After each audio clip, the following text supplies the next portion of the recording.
The morning Margaret Thornfield turned on her prized garden fountain for the last time. She had no idea that a single power outlet would destroy her life, cost her $50,000 in damages, and land her in a courtroom fighting for her reputation.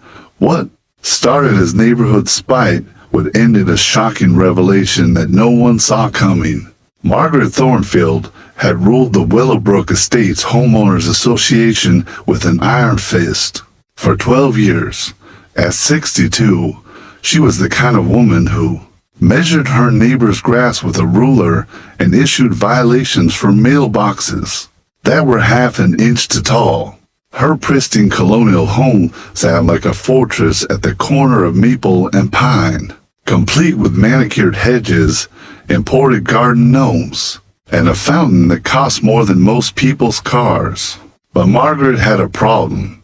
His name was David Chen, and he had just moved into the small cabin at 1247 Pine Street with his teenage daughter Sarah. After a messy divorce, the cabin itself was an eyesore, in Margaret's opinion, a rustic, weathered structure that belonged in the mountains, not in her perfect suburban paradise. Worse yet, it had been grandfathered in before the HOA's strict architectural guidelines, meaning David could do whatever he wanted with it. That monstrosity is bringing down all our property values, Margaret complained to her neighbor, Eleanor, as they watched David unload boxes from a rented truck. I don't care what the original covenants say. There has to be something we can do. David, a mild-mannered electronics engineer, had specifically chosen the cabin because it reminded him of his childhood summers with his grandfather. For Sarah, who was still adjusting to her parents' divorce, the cabin represented a fresh start away from the painful memories of their old life. Neither of them anticipated the war that was about to begin. It started small. Margaret began with formal violations. David's grass was allegedly too long. It wasn't. His mailbox was the wrong shade of black. It matched the approved color chart exactly. And his outdoor furniture violated the aesthetic harmony clause despite being identical. The patio sets 3 doors down. Each violation came with a $50 fine and increasingly threatening language about legal action. David tried to reason with her.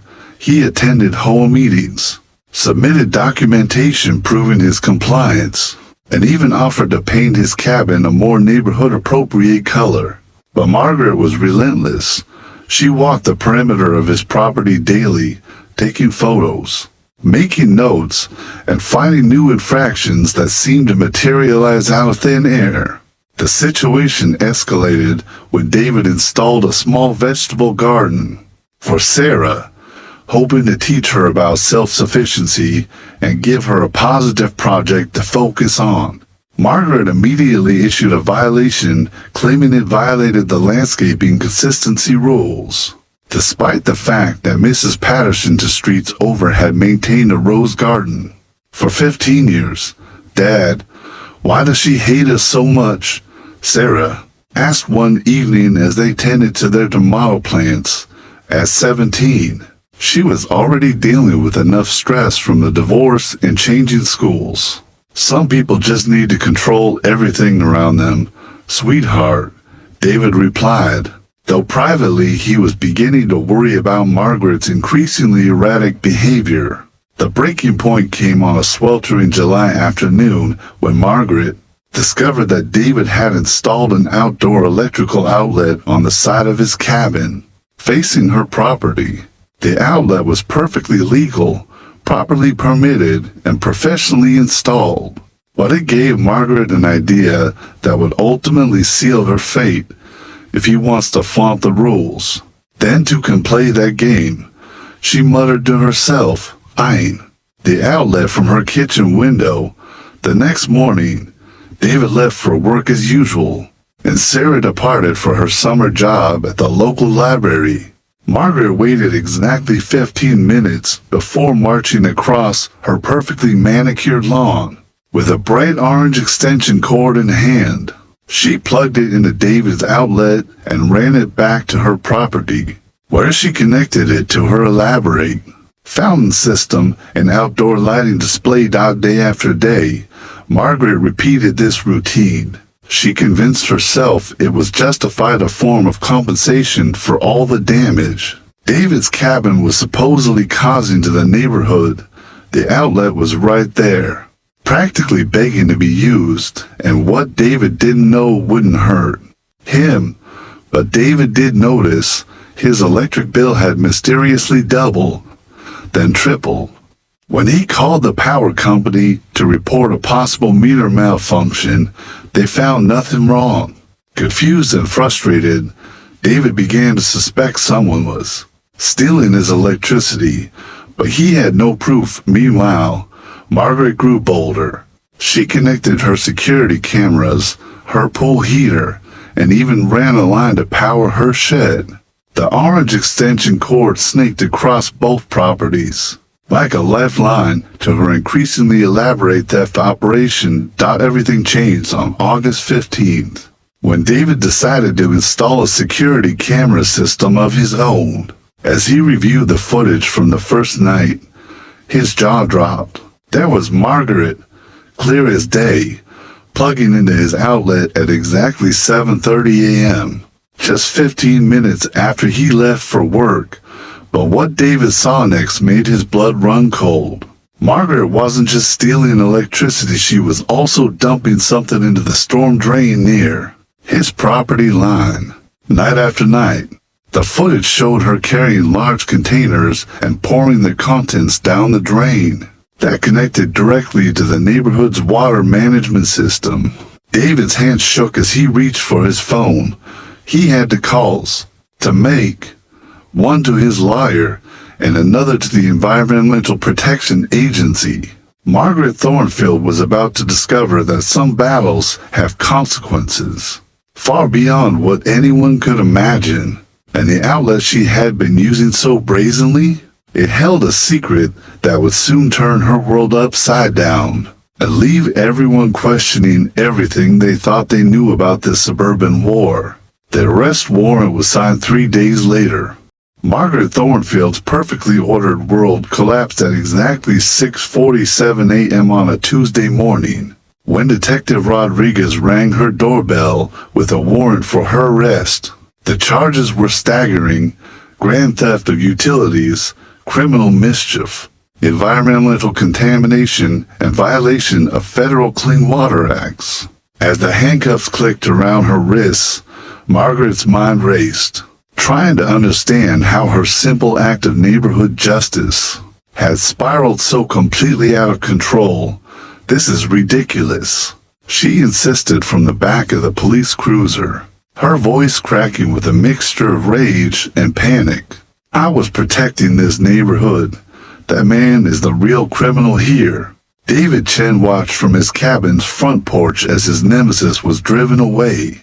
While he felt no satisfaction, the environmental inspector's preliminary report had revealed something that made his stomach churn. The storm drain Margaret had been using wasn't connected to the municipal system as everyone believed, due to a decades-old mapping error.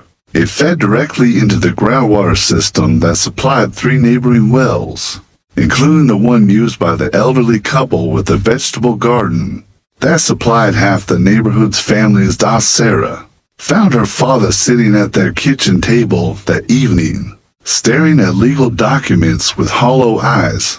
"Dad, what's going to happen to us now?" "I don't know, sweetheart. The contamination report shows chemical levels that could take years to clean up, and somehow this is all connected to our property." David's voice was barely above a whisper. "Margaret's lawyer is already claiming we were in on it together." Margaret's attorney, Harrison Blackwood, was a silver-haired shark who specialized in turning victims into villains. His strategy was as elegant as it was ruthless. If Margaret was going down, she wouldn't go down alone. Within hours of posting her $75,000 bail, Blackwood had filed a countersuit claiming that David had been complicit in the electrical theft scheme and had deliberately positioned the outlet to facilitate illegal activities. My client is a respected member of this community who served on the whole board for over a decade. Blackwood announced to the local news cameras that had swarmed Willowbrook Estates. Mr. Chen deliberately installed that outlet in an unusual location and never once questioned why his electrical bills were so high. This has all the hallmarks of an insurance fraud scheme gone wrong. The accusation hit David like a physical blow. Suddenly, neighbors who had previously offered their support began avoiding eye contact. The local newspaper ran a front-page story with the headline, "HOA President and New Resident, Partners in Crime." Sarah came home from her library job in tears after overhearing coworkers speculating about whether her father was a con artist who had specifically targeted their neighborhood. But David wasn't going to let his daughter's future be destroyed by lies. He hired Amanda Foster, an environmental law specialist known for her relentless preparation and courtroom presence. Foster's reputation had been built on David versus Goliath cases, as she immediately recognized that there was more to this story than anyone realized. "David, I need you to walk me through everything," Foster said during their first meeting. "Every conversation, every interaction, every detail about that outlet installation. Because something about Margaret's story doesn't add up." As David recounted the months of harassment, Foster took detailed notes. When he mentioned Margaret's daily walks around his property and her obsession with photographing every inch of his cabin, Foster's eyes lit up. "Tell me about the outlet installation." Again, who suggested that location? Nobody suggested it. "I chose it because it was the most convenient spot for my outdoor projects," and David paused, a memory surfacing. "Wait, Margaret did make a comment about it. She said something about how convenient it was that I placed it so close to her property line. At the time, I thought she was just being sarcastic." Foster leaned forward. "David, I think Margaret planned this from the beginning, but we need proof." The breakthrough came when Foster's investigator, a former police detective named Marcus Webb, discovered that Margaret had visited the county planning office 3 times in the weeks before David installed the outlet. Using public records requests, they obtained copies of the documents she had reviewed, electrical code requirements, property line specifications, and most importantly, the original neighborhood infrastructure maps from 1987. She knew, Foster announced during their strategy session, Margaret knew exactly where that storm drain led, and she knew the outlet would be positioned perfectly for her plan. This wasn't opportunistic theft, it was premeditated. But as they dug deeper, Webb uncovered something that chilled them all. Margaret's late husband had been a civil engineer who had worked on the original Willowbrook Estates development. His personal files, which Margaret had inherited, contained detailed notes about the storm drain mapping error and several unimplemented plans to correct it. "She's been sitting on this information for over a decade," Webb reported, "and there's more. I found evidence that she used the same drain for illegal dumping at least 3 other times over the past 5 years. Paint thinner, old pesticides, even motor oil from her car maintenance." The revelation transformed their defense strategy completely. Margaret wasn't just a spiteful neighbor who had gotten carried away. She was a serial environmental criminal who had used David as the perfect fall guy for her latest scheme. But as they prepared for trial, Foster received a call that changed everything. An anonymous tip led them to a storage unit rented under Margaret's maiden name. Inside, they found detailed journals documenting not just her activities at David's property, but plans for similar schemes targeting to other neighbors who had crossed her over the years. The final entry, dated just 1 week before her arrest, contained a chilling revelation. Phase 3, anonymous tip to EPA about David's illegal dumping. Let him try to prove his innocence from prison. Margaret hadn't just planned the theft and contamination. She had planned to frame David for all of it from the very beginning. The question was, what else was she planning that they hadn't discovered yet? As the trial date approached, Foster prepared for the fight of her career, knowing that somewhere in Margaret's web of deception lay a truth that could destroy them all. The Riverside County Courthouse buzzed with anticipation as People v. Margaret Thornfield began on a crisp October morning. Outside, news vans lined the street, while protesters held signs reading "Justice for Willowbrook" and "Stop Environmental Terrorism." Inside courtroom for B, Margaret sat rigidly beside Harrison Blackwood, her steel-gray hair pulled into a perfect bun, her face a mask of defiant composure. Judge Patricia Walsh, a no-nonsense jurist with 25 years on the bench, surveyed the packed courtroom. Ladies and gentlemen, this case involves serious allegations of environmental contamination, theft, and conspiracy. I expect decorum from everyone present. District Attorney Michael Torres stood to deliver his opening statement, his voice carrying the weight of a community's outrage. Ladies and gentlemen of the jury, the defendant, Margaret Thornfield, didn't just steal electricity from her neighbor. She systematically poisoned the groundwater that supplies drinking water to dozens of families, including children and elderly residents. She then attempted to frame an innocent man for her crimes in a scheme so calculated, so callous, that it shocks the conscience. Torres methodically laid out the evidence. Surveillance footage showing Margaret's daily theft routine, environmental reports documenting contamination levels, and the damning storage unit filled with her detailed journals, the defendant's own. Words will convict her, she wrote. And I quote, "David Chen will pay for defying the natural order of this neighborhood." Phase 3, anonymous tip to EPA about David's illegal dumping. Harrison Blackwood's response was theatrical and impassioned. Rising slowly, he adjusted his gold-rimmed glasses and addressed the jury with the confidence of a man who had never lost a high-stakes case. "My client is a 70-year-old widow who dedicated her life to maintaining the standards and values of her community. Yes, she made mistakes. Yes, she used her neighbor's electricity without permission. But the prosecution wants you to believe that this grandmother is some kind of criminal mastermind." Blackwood's strategy became clear as he continued. David Chen moved into Willowbrook Estates with a plan. He specifically chose that cabin. He specifically installed that outlet in that exact location. And he specifically ignored the massive increase in his electrical bills because he was waiting for the perfect moment to claim victim status and file a massive lawsuit against the HOA. The first witness was Environmental Protection Specialist Dr. Jennifer Martinez, whose testimony sent shockwaves through the courtroom. The contamination levels we found were consistent with systematic dumping over a period of at least 5 years, she testified.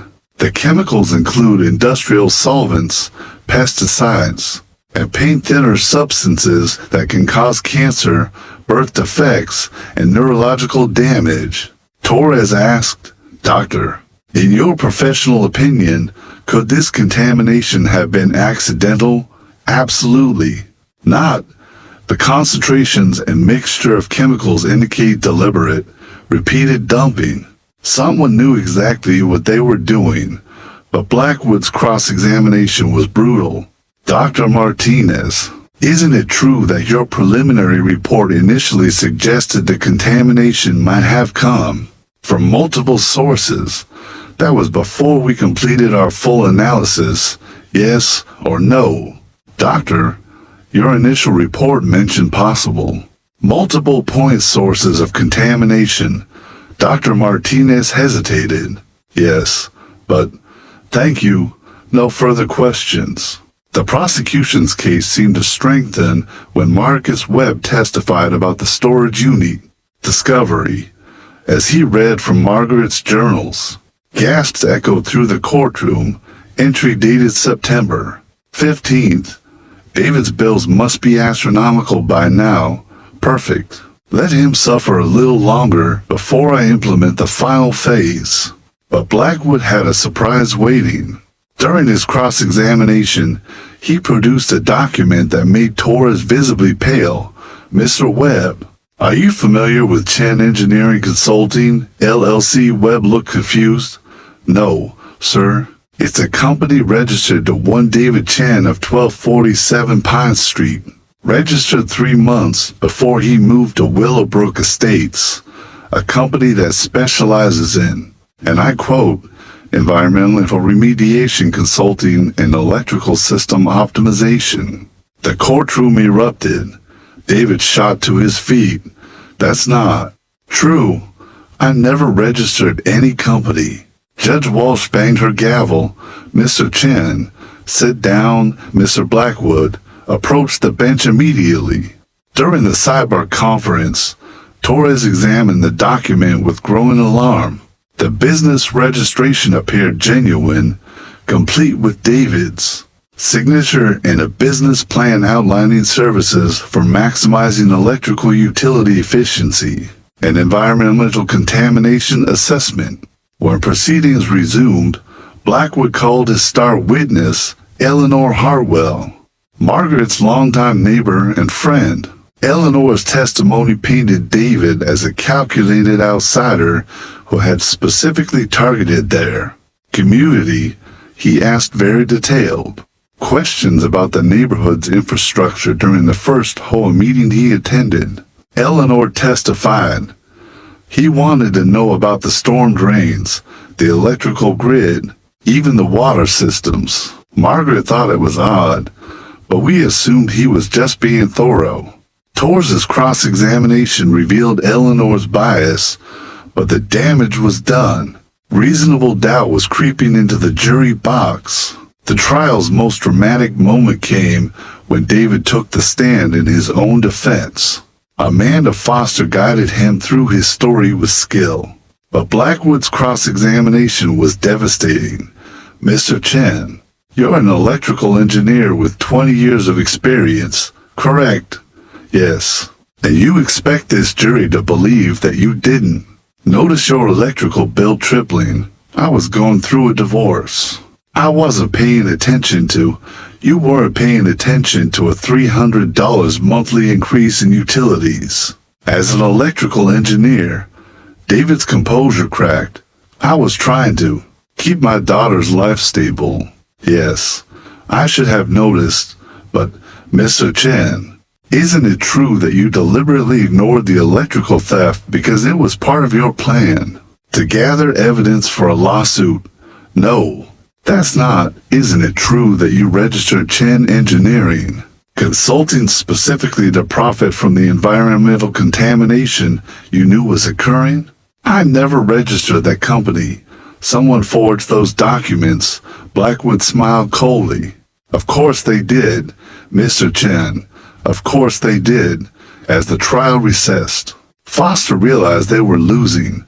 The forged business registration had been perfectly crafted, and Margaret's journals could be interpreted as the ravings of a woman being manipulated by a clever neighbor. But that evening, Foster received a phone call that would change everything. Sarah Chen's voice was shaking as she spoke. Miss Foster, I found something in my dad's old files. Something that proves he's telling the truth about everything. The final day of trial was about to deliver a twist that no one saw coming. The final day of trial began with an unexpected motion from Amanda Foster. Your Honor, the defense has discovered new evidence that fundamentally changes the nature of this case. We request permission to recall David Chen to the stand. Judge Walsh frowned. Miss Foster, you've already rested your case. This is highly irregular. Your Honor, this evidence directly relates to the forged business registration that has been central to the prosecution's theory. Justice demands that the jury hear the truth. Harrison Blackwood objected vehemently, but Judge Walsh allowed the testimony. As David returned to the witness stand, Sarah Chen sat in the gallery holding a manila folder that would soon expose the most shocking betrayal of all. Foster approached her client with renewed confidence. David, yesterday Mr. Blackwood presented evidence of a business registration for Chen Engineering Consulting. Have you had time to examine these documents more closely? Yes, and I can now prove their forgeries. David's voice was steady, but his hands trembled slightly. The signature isn't mine, but more importantly, the registration contains technical specifications for Willowbrook Estates infrastructure that were never made public. Torres sat up straighter, sensing something significant was about to unfold. Foster continued, can you explain the significance of these specifications? The forged business plan references the exact storm drain mapping error that we discovered during this trial. It even includes the correct flow rates and chemical absorption coefficients for the soil composition around 1247 Pine Street. This information exists in only one place, the original development files from 1987. And who would have access to those files? David looked directly at Margaret, who had gone deadly pale. Someone whose husband worked on the original development. Someone who inherited his complete engineering archives. The courtroom buzzed with murmurs as the implications sank in. Margaret had forged the business registration herself, using information only she possessed, in a desperate attempt to frame David for her own crimes. But Foster wasn't finished. David, your daughter made a discovery last night. Can you tell the jury what she found? Sarah was helping me organize my late father-in-law's papers when she discovered something extraordinary. Among his belongings was a letter dated 3 months ago. That changes everything. Sarah approached the witness stand and handed her father the manila folder. David opened it with trembling hands and withdrew a single type page. This is a letter addressed to the Willowbrook Estates HOA board. David read aloud, his voice growing stronger with each word. It's signed by Margaret Thornfield and dated 6 months before I moved to the neighborhood. The courtroom fell silent as David continued reading. Dear board members, I am writing to inform you of my discovery of a significant infrastructure defect in the Pine Street storm drainage system. My late husband's engineering notes indicate that drain PD7 flows directly into the groundwater supply rather than the municipal system, as currently mapped. I believe we should address this issue before it becomes a liability, particularly given the vacant cabin at 1247 Pine Street. Should the wrong type of resident move in, this defect could be exploited for insurance fraud or environmental litigation against the HOA. Gasps echoed through the courtroom. Margaret's face had turned ashen, and even Blackwood appeared stunned. Foster pressed on. Margaret knew about the mapping error for months before you moved in. She knew the drain was connected to the groundwater, as she was already planning to use any new resident as a scapegoat. Isn't that right, David? According to this letter, yes, but there's more.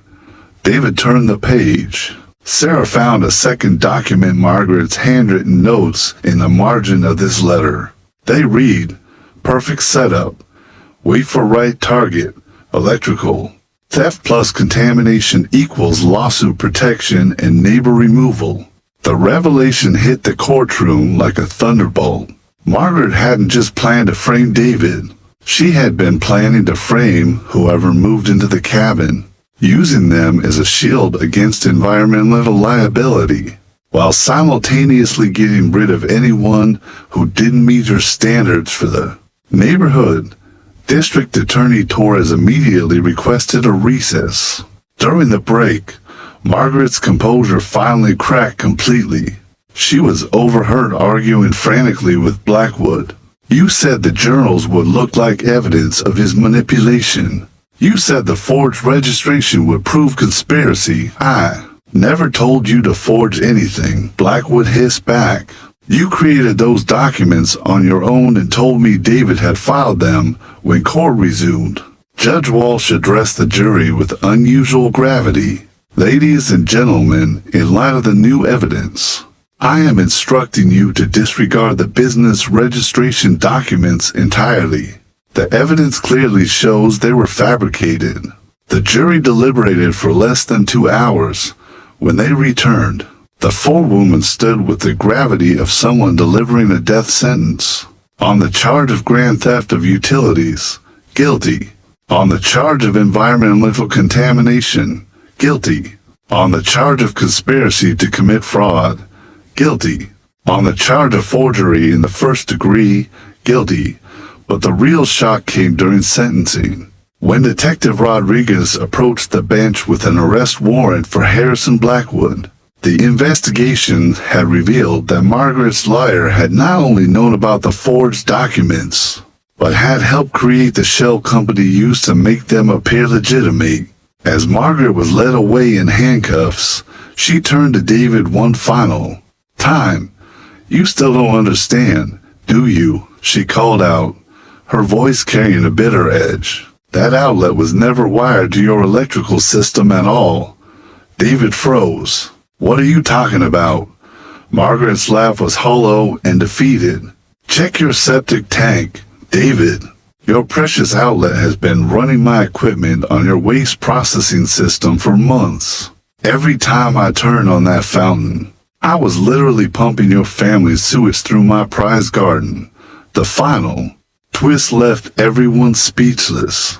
Margaret's ultimate act of spite had backfired so completely that she had been poisoning her own prized landscape with the very waste system she had been trying to destroy. 6 months later, David and Sarah still lived peacefully in their cabin.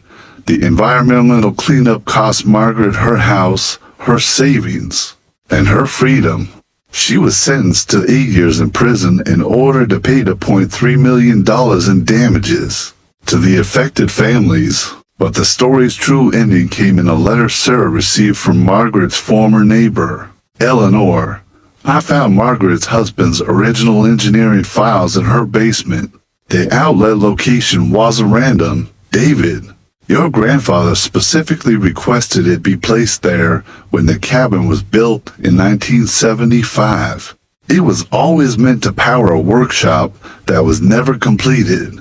Margaret spent 12 years plotting against an outlet that was literally older than she was. Sometimes justice comes not from perfect planning, but from the universe's own sense of irony. In trying to destroy David Chen, Margaret Thornfield had destroyed only herself, leaving behind a neighborhood finally free to bloom without her poisonous influence. The cabin at 1247 Pine Street still stands today, its humble presence a reminder that sometimes the smallest acts of spite can unravel the largest schemes of deception.